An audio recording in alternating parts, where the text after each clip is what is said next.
Harry, lui-même un vétéran, s'est donné pour mission d'aider autant d'anciens militaires que possible. En 2014, il a créé les Invictus Games qui visaient à fournir à ceux qui avaient été blessés pendant le service une plateforme pour concourir dans divers sports. Plus récemment, il a envoyé son soutien à une équipe de 6 vétérans qui sont prêts à se lancer dans une expédition de 400 km à des fins caritatives. Walking with the Wounded vise à sensibiliser aux difficultés physiques et mentales que les anciens combattants peuvent rencontrer après le service. Fondé par le vétéran Ed Parker en 2010, son objectif principal est d'aider les vétérans à faire la transition vers la vie civile. Ce week-end, 5 anciens militaires et un militaire actuel, tous atteints de blessures mentales ou physiques, parcourront 400 km en 10 jours, de Hereford à l'Anglo-Omani Society à Londres. Le groupe devait à l'origine se rendre à Oman, mais les restrictions de voyage les ont empêchés de se rendre à l'étranger. En 2013, Parker a contacté Harry et, à sa grande surprise, le duc a accepté son invitation, achevant une randonnée avec le groupe jusqu'au pôle Sud. C'est cette participation, a déclaré Parker à express.co.uk, qui a tout changé à propos de l'association caritative. Il a déclaré, c'était censé être un événement unique, il suffit de marcher jusqu'au pôle Nord, de faire du bruit, de collecter de l'argent et de partir, mais avec le prince Harry s'impliquant comme il l'a fait, cela a plutôt changé la dynamique de tout. Et ensuite, avec l'argent que nous avons collecté et le profil que nous avons réussi à atteindre, nous avons trouvé un créneau dans le secteur des œuvres caritatives militaires, qui est très complexe dans le besoin, et nous soutenons donc ceux qui ont vraiment eu du mal avec la transition et ont des besoins multiples.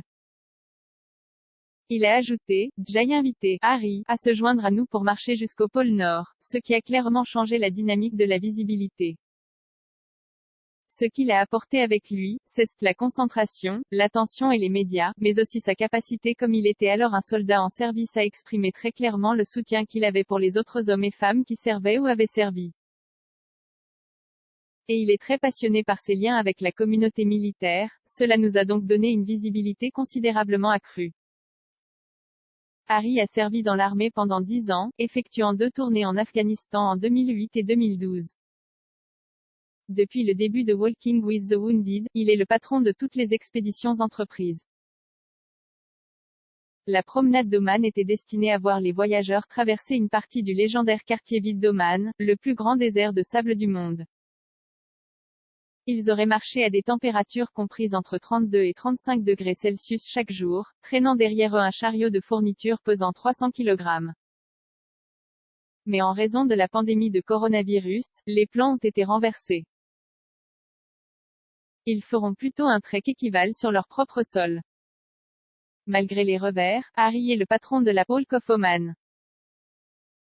Parker a noté que cela lui avait prouvé, à lui et à l'équipage, que, bien qu'ayant quitté la famille royale pour l'Amérique du Nord, Harry restait attaché à la cause.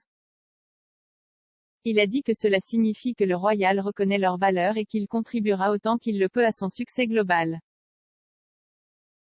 Le PDG a expliqué pourquoi la sensibilisation est si importante en 2020 et a expliqué, la marche nous donne l'occasion de raconter les histoires des 6 personnes qui y participent.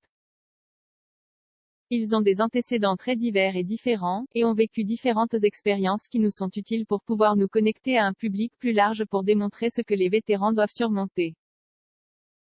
Les militaires, nous devenons probablement un peu moins pertinents aux yeux de beaucoup, car les guerres dérivent dans le passé et Covid et ont clairement attiré l'attention sur les services d'urgence et ils sont le nouveau héros, ce qui est un mot que nous je n'ai jamais vraiment adhéré à mais l'attention s'est tournée vers les travailleurs de la lumière bleue et le personnel du NHS, ce qui est tout à fait compréhensible.